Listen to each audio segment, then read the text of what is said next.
అడిగాం. కనుక వాళ్ళు సంస్థానం మీద కూర్చోవలసిన కోరుతూ రెడ్డి రమేశ్వర గారు.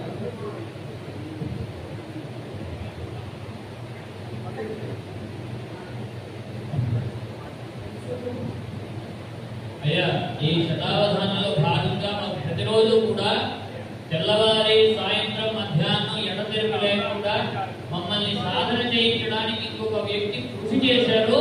ఆయన హోమియోపతి డాక్టర్ బంద దుర్గా ప్రసాద్ గారు కవిటి.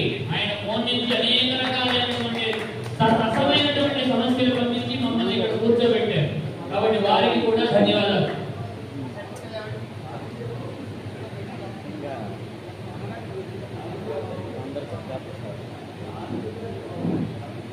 మీరు చెయ్యాలి, గురువు గారు అన్నారు కదా, మీరు ఆ పని చెయ్యాలి.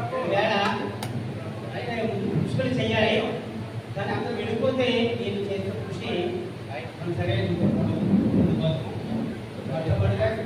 ఇంత శతావధానానికి ఎన్నో పనులు విడిచిపెట్టుకుంది. ఈవేళకి 3 పనులు ఉన్నాయి. వేలాది రూపాయలు తీసుకోవాల్సిన పని రేపు కూడా ఉన్నాయి. అన్నింటికీ విడిచిపెట్టేసి నేను ఇద్దరి కోసం కృషి చేశాను. అటువంటి మహానుభావుడు గుర్తించకపోతే ఈ మన రాజు గారు గోవిందరాజు గారు మనకి గుర్తించకపోతే వారు చేసిన ఈ శతావధాన కార్యక్రమంలో వారికి గుర్తించకపోతే మనం సరైన గుర్తించడం కాదు. అది వారి ఒకసారి నేర్పే రావడం పోతూ వీరికి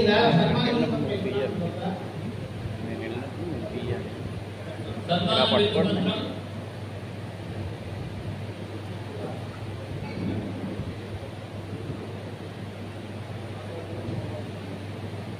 సన్మాన విలువపత్రం Shri BCR charitable trust Vadadommadi registered Srikakulam జిల్లా ఉర్లాం సంస్థాన నివాసులు, సంస్కృతాంధ్ర భాషా విజ్ఞులు, వైదిక స్మార్త జ్యోతిర్విద్యా నిపుణులు, ఆధ్యాత్మిక ప్రవచకులు, ప్రయాగ విశ్వవిద్యాలయ సంస్కృత ఎంఏ పట్టభద్రులు, సంస్కృతాంధ్ర అధ్యాపకులు, సాహిత్యరత్న బిరుదాంకితులు, వివిధ టీవీ ఛానల్స్ లో ఆర్ష సంప్రదాయ ప్రబోధకులు, బ్రహ్మశ్రీ బొక్కపల్లి శ్రీరామచంద్రమూర్తి, శ్రీమతి కృష్ణవేణమ్మ పుణ్య దంపతుల కుమారుడు అయిన బ్రహ్మశ్రీ బొక్కపల్లి రమేష్ శర్మ గారికి ఉర్లాం సంస్థానంలోని తమ ఇంటినే ఆస్థానంగా చేసి నిత్యం అవధాన శిష్యులచే అభ్యాసావధానాలు అవధానాలు చేయిస్తూ అవధాన సరస్వతికి అమూల్యమైన సేవ చేస్తున్న సందర్భంగా 29/6/2024 తేదీన ద్విగళ అవధానాంతంలో అశేష సభ్యుల సమక్షంలో అవధాన శిక్షణ శిఖామణి అన్న విధంగా సత్కరించడం అయింది.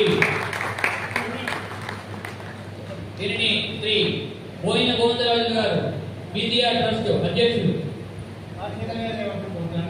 అవధాన శిక్షణ శిఖామణి, అవధాన శిక్షణ శిఖామణి, అవధాన శిక్షణ శిఖామణి.